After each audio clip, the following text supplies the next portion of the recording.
Baik, Assalamualaikum warahmatullahi wabarakatuh. Selamat siang ataupun selamat pagi untuk semuanya. Jadi hari ini saya akan menjelaskan tentang atau mereview tentang materi, teori, dan motivasi belajar. Adapun materi ini merupakan bagian dari pembelajaran pada workshop pelatihan keterampilan dasar teknik instruksional atau pekerti yang diikuti oleh dosen-dosen pemula atau dosen-dosen muda. Baik, di sini saya mulai dari definisi dari teori secara umum, yaitu merupakan analisis hubungan antara fakta-fakta yang satu dengan fakta yang lain pada sekumpulan fakta-fakta yang disusun secara sistematis, logis, empiris, dan juga simbolis dalam menjelaskan suatu fenomena.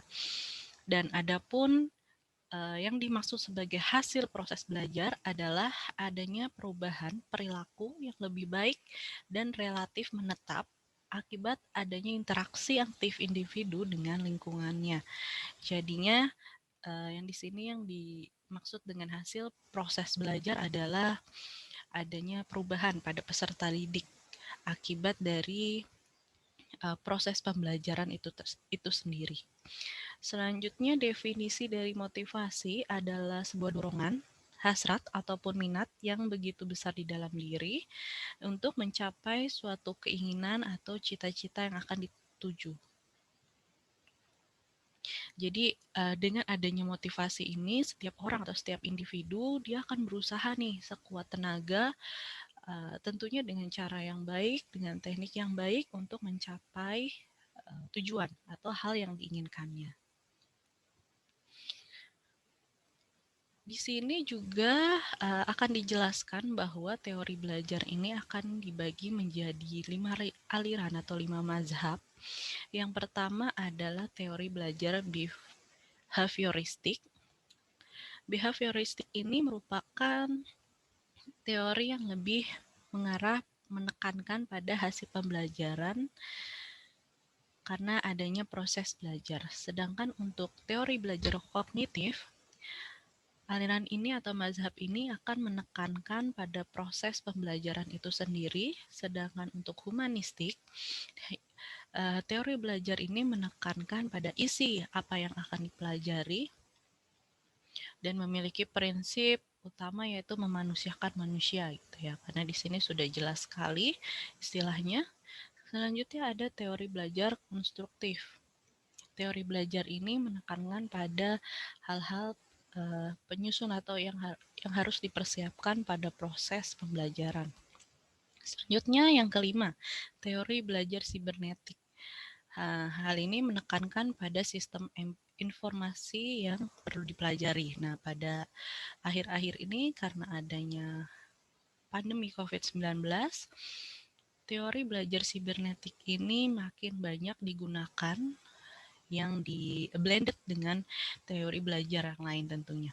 Nah, teori belajar ini dengan 5 aliran menurut definisi psikologi ini digunakan tentunya hampir semua digunakan. Jadi tidak ada hanya salah satu aja yang secara ekstrim digunakan. Pasti baik itu teori belajar tingkah laku, kemudian kognitif, humanistik, konstruktif, kita bisa menggunakannya blended atau dalam satu pengajaran kita bisa menggunakan 5 teori belajar ini.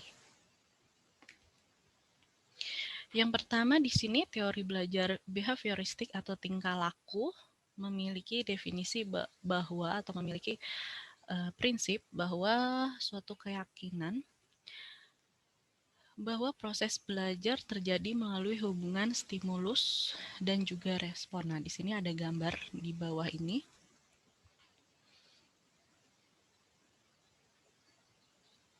Nah, di bawah ini ada stimulus. Stimulus ini merupakan proses pembelajaran yang diberikan.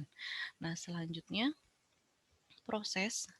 Proses ini bisa direncanakan dan nantinya akan dievaluasi. Contohnya adalah direncanakan ini berupa kita membuat RPS ataupun silabus ataupun kontrak belajar. Nah, selanjutnya proses ini merupakan hasil pembelajaran dari mahasiswa yang telah kita berikan materi atau telah kita berikan tugas dalam memperdalam mata kuliah atau pembelajaran yang ingin disampaikan.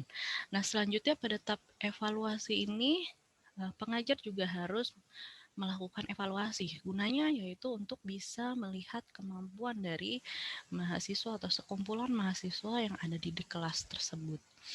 Nah, setelah dilakukan proses, nanti akan direspon. Nah, respon ini memiliki arti bahwa tanggapan dari hasil proses belajar tiap mahasiswa. Jadi ada yang berbeda-beda, ada yang menerapkannya ke dalam kehidupan langsung, ada yang hanya menerapkannya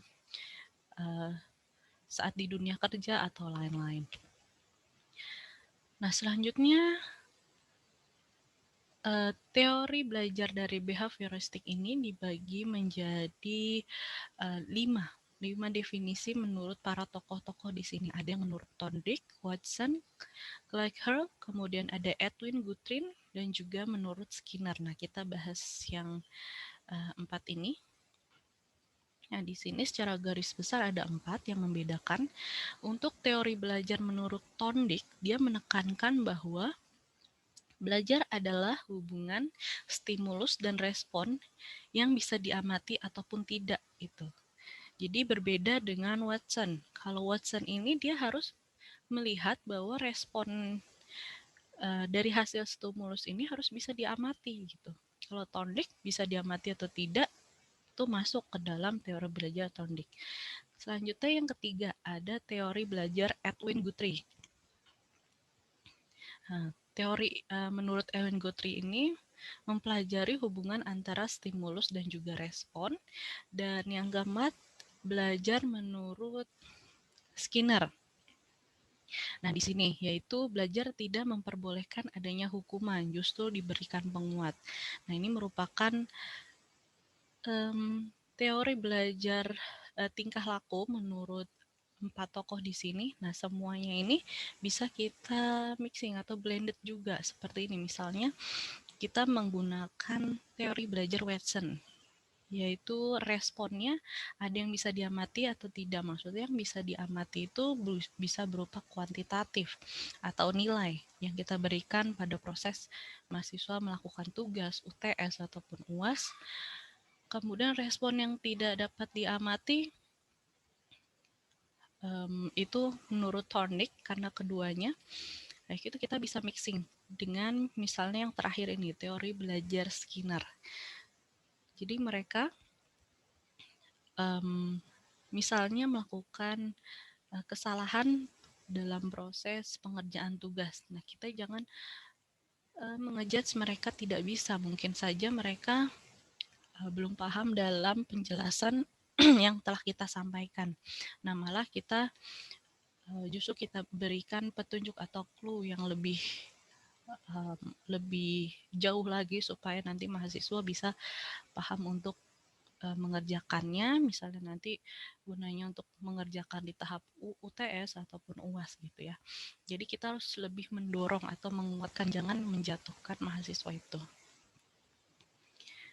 Oke, secara umum aplikasi behaviorisme ini memiliki 11 langkah belajar. Nanti secara umum sama untuk 5 aliran.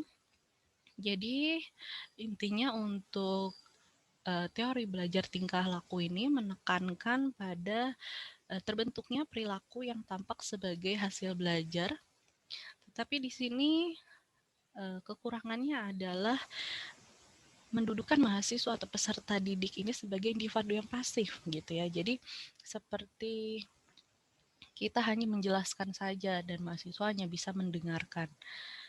Nah, tapi tujuan dari pembelajaran ini yaitu untuk memperoleh atau menambah pengetahuan dari mahasiswa. Jadi bukan tidak baik gitu. Teori belajar tingkah laku atau behaviorisme ini juga perlu dilakukan oleh kita pengajar sebagai dosen supaya nanti bisa meningkatkan stimulus gitu ya, stimulus dari mahasiswa supaya nanti responnya lebih terarah gitu.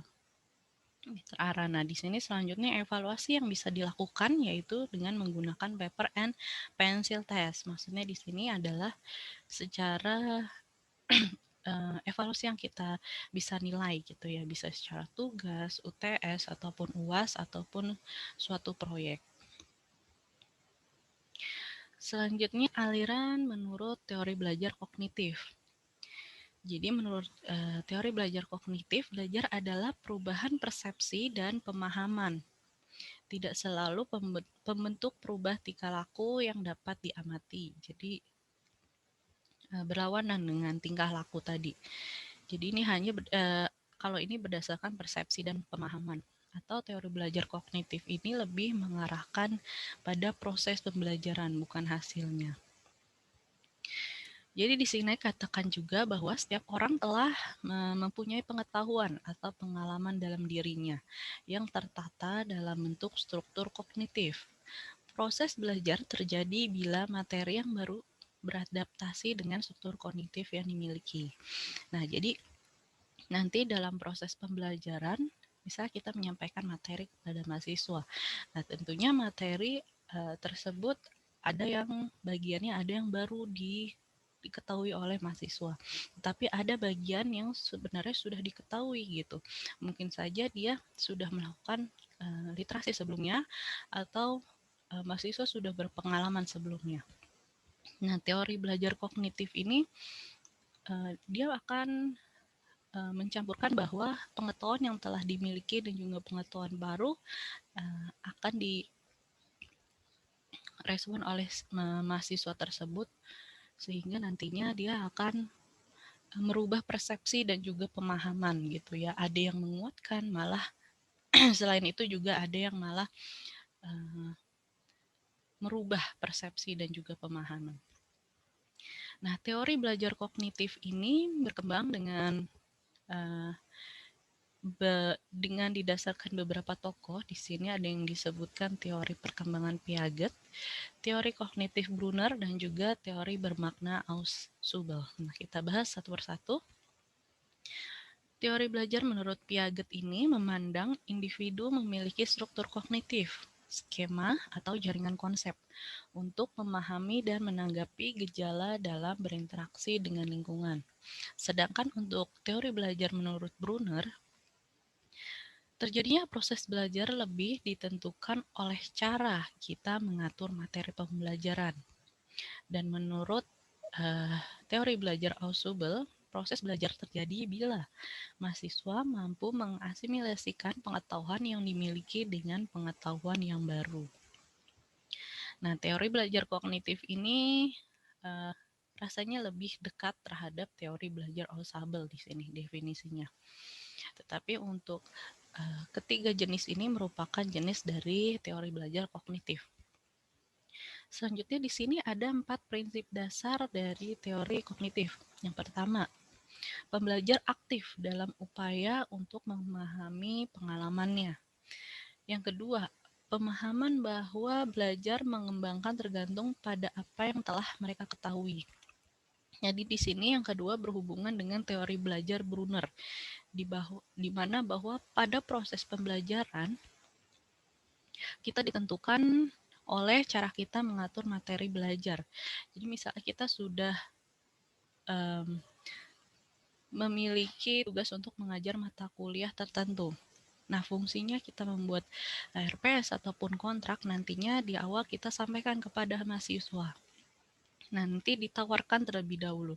Apabila ada masukan dari mahasiswa misalnya, untuk pertemuan ketiga nih harusnya dari 5 dulu baru ketiga Bu gitu. Jadi kita mengikuti kemampuan mahasiswa, tetapi pada maksudnya di sini secara umum ya, tidak hanya menuruti salah satu individu aja, karena kita juga mengajar kelas dengan tentunya bermacam-macam pengalaman atau bermacam-macam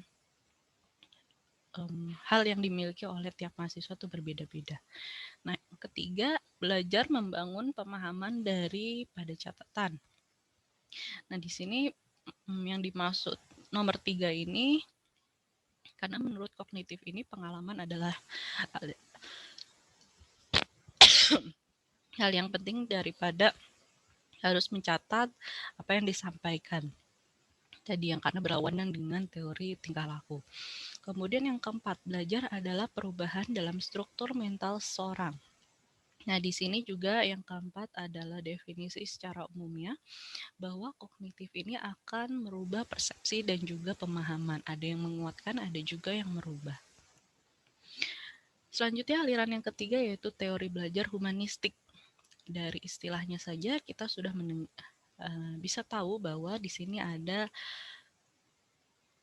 istilah human atau manusia. Nah, di sini diberikan definisi bahwa teori belajar ini adalah untuk memanusiakan manusia.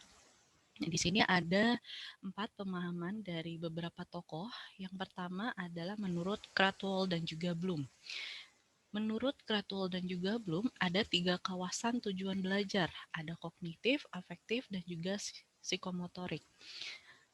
Selanjutnya menurut Kolb, ada 4 tahap dalam proses belajar, yaitu pengalaman konkret, pengalaman aktif dan juga reflektif, konseptualisasi, dan juga eksperimentasi aktif. Menurut Honey dan juga Mumford, teori ini berdasarkan teori Kolb, yaitu membagi mahasiswa menjadi 4 macam. Ada yang aktivis, reflektor, teoris, dan juga ada yang pragmatis. Selanjutnya yang keempat, menurut Habermas ada tipe belajar. Yang pertama ada belajar dengan teknis, belajar praktis, dan juga belajar emansipatoris. Nah, mazhab yang keempat yaitu teori belajar konstruktivistik. Nah, teori ini percaya bahwa seseorang mampu mencari sendiri masalahnya, menyusun sendiri pengetahuannya melalui kemampuan berpikir dan tantangan yang dihadapinya, menyelesaikan dan membuat konsep mengenai keseluruhan pengalaman realistik dan teori dalam satu pengetahuan utuh. Jadi ini konstruktivistik ini dari istilahnya konstruksi ya, apabila kita membuat suatu bangunan. Nah, bangunan ini merupakan suatu masalah yang kita hadapi. Nah, kita punya bahan apa saja? Bahannya itu ada materi yang baru kita pelajari, yang diperoleh dari dosen atau dari pengetahuan yang sebelumnya sudah kita miliki. Nah, itu merupakan bahan-bahan untuk bisa menyelesaikan suatu masalah. Jadi harus digabungkan secara utuh. Nah, selanjutnya untuk teori belajar sibernetik. Nah, teori belajar sibernetik ini merupakan pengolahan informasi, dan yang terpenting di sini adalah sistem informasi yang akan menentukan terjadinya proses belajar. Jadi tidak ada satupun jenis cara belajar yang ideal untuk segala situasi gitu ya. Jadi kalau untuk teori belajar sibernetik ini yang tadi saya sempat singgung, yang sedang banyak kita gunakan. Jadi di sini maksudnya apa ya? Di kemudian hari mungkin teori belajar tingkah laku dia lebih unggul dibandingkan teori sibernetik pada tahun-tahun ini.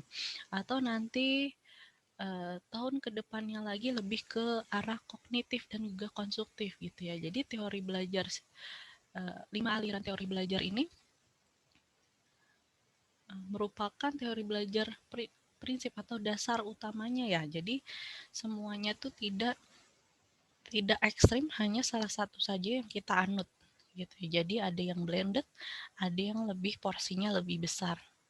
Nah, pada zaman karena adanya pandemi ini, teori sibernetik merupakan porsi terbesar yang digunakan pada proses pembelajaran. Nah, di sini ada pendekatan beberapa pendekatan menurut teori belajar sibernetik. Yang pertama ada belajar menurut algoritmik. Nah, ini menuntut mahasiswa berpikir sistematis, tahap demi tahap, linear menuju suatu target yang ditentukan. Lebih ke arah prinsip matematis ya. Selanjutnya untuk pendekatan heuristik. Nah, ini menuntut mahasiswa berpikir divergen, menyebar ke beberapa target sekaligus, memahami suatu konsep yang penuh arti ganda dan penafsiran. Nah, biasanya ini menuntut cara berpikir kalau pendekatan heuristik. Selanjutnya pendekatan Wallace.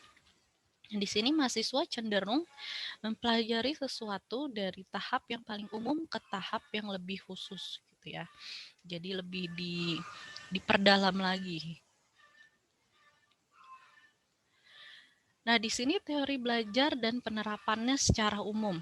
Yang pertama, deskriptif, asumsi dasar, pengertian belajar, dan selanjutnya di sini ada model-model pembelajaran. Nanti kita bisa menggunakan yang pertama ada tadi teori belajar secara tingkah laku, kognitif, konstruktif, kemudian ada humanistik, dan yang terakhir ada sibernetik. Nah, ini secara umum urutannya sama semuanya, hanya saja pengaruh teori belajar di sini yang akan berbeda-beda. Oke, tadi kita sudah mempelajari tentang teori belajar, di mana suatu pengajar atau pendidik ini bertugas untuk memberikan atau menyampaikan informasi dengan beberapa jenis teori, beberapa jenis pembelajaran, gitu ya.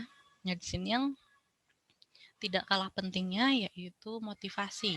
Jadi pembelajar dan juga motivasi ini berhubungan dekat gitu ya. Jadi dalam proses pembelajaran kita juga harus melakukan motivasi gitu supaya peserta didik yang kita ajarkan itu semangat gitu ya. Jadi sebagai pendorong.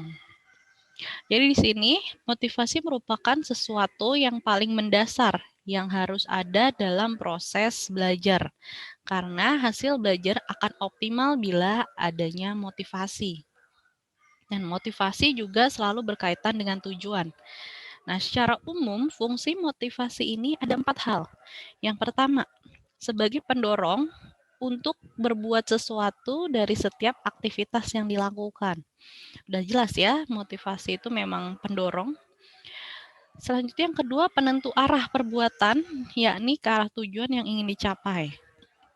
Jadi dengan adanya motivasi, kalau kita sudah punya tujuan, nah si motivasi ini sebagai penambah gitu ya, penambah semangat untuk bisa mengarah ke tujuan yang diinginkan. Jadi tidak tidak kemana-mana gitu ya. Jadi hanya satu goal. Dan yang ketiga menyeleksi perbuatan.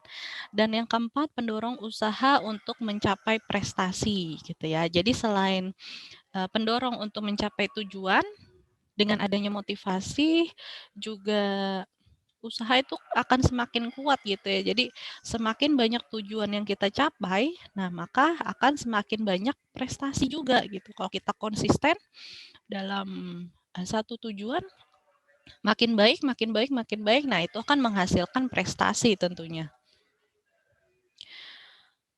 Nah, untuk teori motivasi ini ada 8 macam. Yang pertama ada motivasi dan penguat. Nah, ini fungsi utamanya ya. Jadi motivasi ini digunakan untuk bisa menguatkan para peserta didik atau mahasiswa untuk semakin kuat, semakin semangat untuk belajar. Nah, yang kedua adalah hadiah dan penguatan. Nah, yang kedua ini hadiah di sini bisa seperti kalau dalam realitas kita mengajar, kita bisa memberikan nilai lebih apabila mahasiswa misalnya kita memberikan tugas. Yang pertama kita memberikan pilihan seperti yang sudah saya lakukan di praktikum. Jadi ada praktikum sederhana, jadi mahasiswa bisa memilih cara mengerjakannya. Yang pertama, mahasiswa bisa mengerjakan dengan membuat laporan biasa. Jadi hanya menulis biasa, tentunya kelompok ya, biar tentunya pikirannya semakin terbuka. Nah, yang kedua, pilihan yang kedua, mahasiswa bisa mempraktekkan secara langsung atau mengerjakannya di rumah tentunya dengan SOP yang sudah saya sampaikan. Nah, dari situ, dari pilihan tersebut, kita memberikan reward lebih kepada mahasiswa yang melakukan praktikum secara langsung, karena memang dibutuhkan keterampilan atau keahlian karena fokus dari proses praktikum itu supaya nanti mahasiswa bisa melakukannya gitu ya secara realistis, tidak hanya secara teori. Nah, kita berikan hadiah tuh, kita berikan nilai lebih atau kita berikan reward pujian gitu terhadap mahasiswa yang memilih proses praktikum secara langsung. Kemudian ada cognitive dissonance. Jadi menurut teori motivasi ini, tingkah laku seseorang dengan memberi alasan untuk menunjukkan bahwa dirinya positif. Jadi teori motivasi ini bagian dari alasan supaya menguatkan diri kita gitu. Jadi, oh ya saya bisa kok, saya bisa. Nah, membuat dirinya itu semakin mengarah ke berpikir positif. Selanjutnya teori motivasi atribusi. Nah, teori atribusi ini mencari penjelasan dan mencoba untuk mengerti mengapa seseorang memberikan alasan, terutama jika seorang mengalami kegagalan. Nah, hampir sama ya dengan cognitive dissonance ini. Kemudian yang kelima, self-worth, menghargai diri sendiri. Nah, menghargai diri sendiri juga bagian atau termasuk dalam motivasi gitu ya.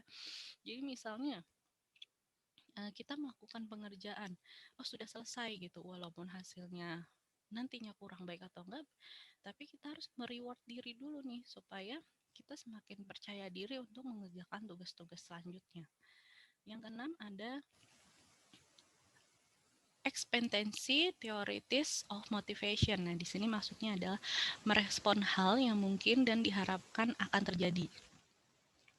Jadi kita merespon hal-hal yang kita pikir positif saja gitu. Oh ya nanti akan hasilnya bagus. Oh saya nanti akan lulus gitu ya. Jadi berdasarkan atau respon berdasarkan hasil yang akan diharapkan. Nah, yang ketujuh adalah teori humanistik untuk motivasi. Nah, teori humanistik ini sama seperti teori belajar tadi, memanusiakan manusia. Jadi ini merupakan bagian dari motivasi bisa bermanfaat untuk orang lain. Selanjutnya yang kedelapan ada teori motivasi untuk berprestasi. Nah, untuk berprestasi ini tentunya tingkatannya lebih tinggi dibandingkan untuk mencapai tujuan gitu ya. Dengan adanya prestasi, tentunya ada proses di sana yang semakin lebih baik dan semakin lebih baik.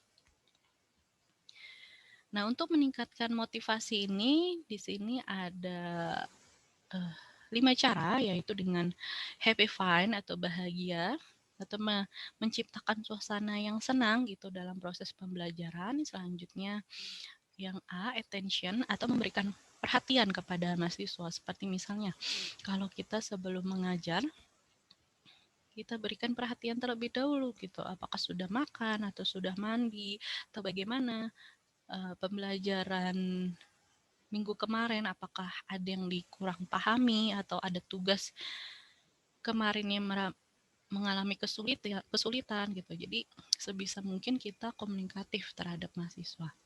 Nah, selanjutnya ada R, di sini ada relevance atau relevansi terhadap bahan. Relevansi terhadap bahan ini bisa kita lakukan dengan kita membuat kontrak belajar ataupun RPS sebelum kita mengajar suatu mata kuliah gitu ya. Kemudian yang C ada kita memberikan kepercayaan. Nah, kita memberikan kepercayaan itu juga bagian dari motivasi gitu ya. Jadi kita memberikan keyakinan bahwa mahasiswa tersebut bisa mengerjakan gitu. Jangan kita menyepelekan. Misalnya dia nilainya kurang baik nih semester sebelumnya. Itu. Tapi kita tetap percaya bahwa mahasiswa tersebut bisa mengerjakannya karena mungkin saja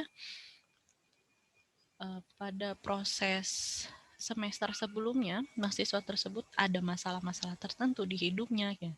Kita tidak boleh mengejat seseorang tersebut. Jadi kita harus berikan kepercayaan lebih untuk mahasiswa. Kemudian yang S, di sini ada satisfaction atau kepuasan mahasiswa. Nah, ini juga cara meningkatkan motivasi. Kepuasan mahasiswa di sini tentunya nanti diukur ya pada proses evaluasi belajar, baik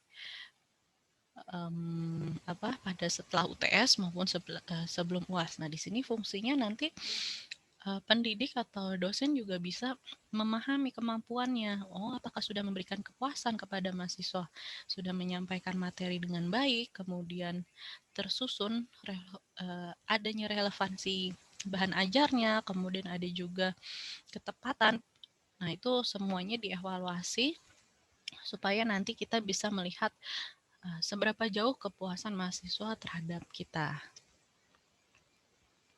Selanjutnya di sini ada 4 strategi untuk dapat meningkatkan motivasi. Yang pertama, strategi untuk merangsang minat dan perhatian mahasiswa gitu ya. Yaitu caranya dengan misalnya kita melakukan variasi pembelajaran. Nah, tentunya seperti sekarang ini daring. Nah, mahasiswa mungkin dulu sudah bosan ya dengan pembelajaran yang masuk ke kelas, hanya mendengarkan, terus pulang, atau hanya hanya melakukan satu aktivitas saja gitu di satu tempat gitu. Sedangkan untuk sekarang mahasiswa dia bisa melakukan kegiatan yang lain gitu. Tentunya setelah pembelajaran yang kita sampaikan. Jadi satu selesai karena memang dia mobilitasnya tinggi, jadi dia bisa mengerjakan setelah melakukan pembelajaran sudah selesai, dia bisa mengerjakan pekerjaan atau kegiatan yang lain gitu ya. Selanjutnya di sini variasi di sini. Nah, sekarang kita dituntut melakukan variasi, yaitu variasi pembelajaran atau yang nantinya dipersiapkan setelah pandemi ini mungkin lebih baik lagi.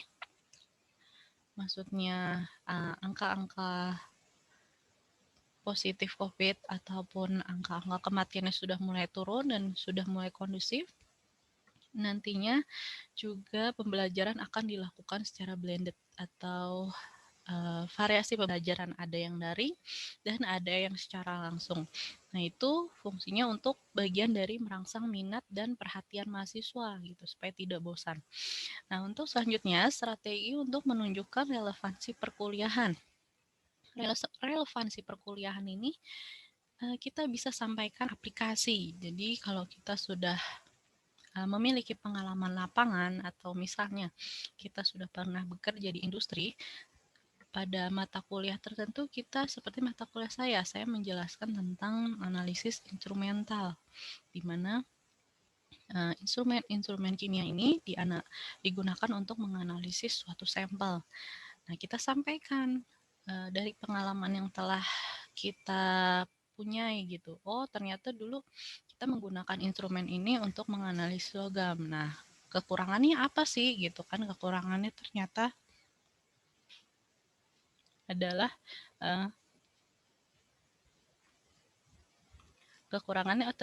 ternyata kesulitannya dia harus mendestruksinya lebih jauh lagi gitu ya, seperti mendestruksi suatu sampelnya itu harus ditambahkan asam terlebih dahulu atau perlu ditambahkan suatu reagen tertentu. Nah, kita sampaikan gitu supaya nanti mahasiswa ada bayangan dari teori yang kita sampaikan gitu. Nah, selanjutnya untuk strategi meningkatkan kepercayaan diri. Nah, untuk meningkatkan kepercayaan diri, kita juga harus menyampaikan sebelum kita menyampaikan tugas, kita harus menyampaikan bahwa mahasiswa, oh kamu bisa mengerjakan proyek ini, kamu bisa mengerjakan tugas ini secara berkelompok gitu, memberikan kepercayaan lebih gitu ya. Nah, untuk selanjutnya strategi untuk meningkatkan kepuasan. Nah, salah satunya yaitu dengan melakukan pujian.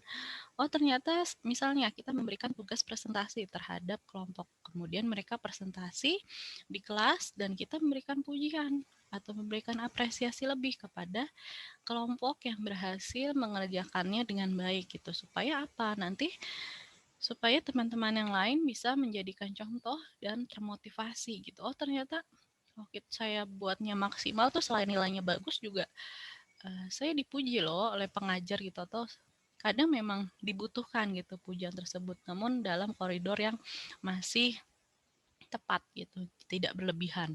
Nah, selanjutnya juga bisa juga dengan kita mendorong mahasiswa untuk membantu teman yang lain.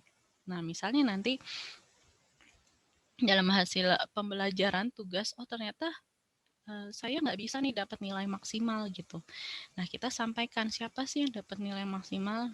Nah, nanti misalnya si A itu dapat nilai 90 atau hampir sempurna. Nah, nanti tugasnya si A ini dia juga bisa membantu teman yang lain yang tidak bisa mengerjakan. Mungkin dia belum paham gitu terhadap materi yang disampaikan. Itu merupakan juga salah satu strategi untuk meningkatkan kepuasan. Baik, demikian hasil review dari teori dan juga motivasi belajar. Sebelumnya, terima kasih dan wassalamualaikum warahmatullahi wabarakatuh.